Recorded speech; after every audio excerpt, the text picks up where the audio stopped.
Hi guys! Kamusta po kayo? Ako po ulit si Russell. Tara samahan niyo ulit ako gumawa ng flower arrangement. As you can see, meron po tayong heart black box po.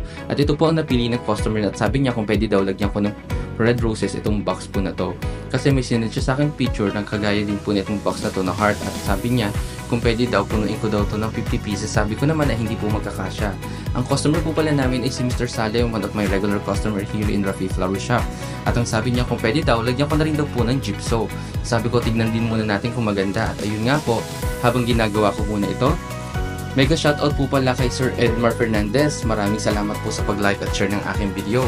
As you can see guys, may kinakat po ako na parang tela po na yan. Ayan po yung nilagay ko po sa paligid niya para mas magandang pure na pure black po ang ating box at wala po itong design. At nilagyan ko lang po ito ng red ribbon kasi nga po yung picture na pinakita niya po sa akin ay may red ribbon din po ang box po na yun.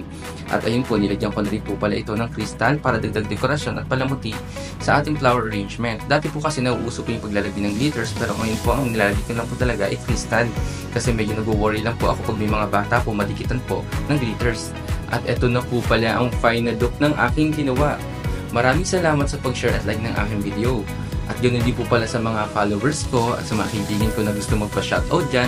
I-comment nyo lang po ang pangalan nyo at location nyo at ako na po ang bahala. Maraming salamat po ulit sa pagsuporta. Lagi kayong mag-iingat. Maraming salamat. Bye-bye!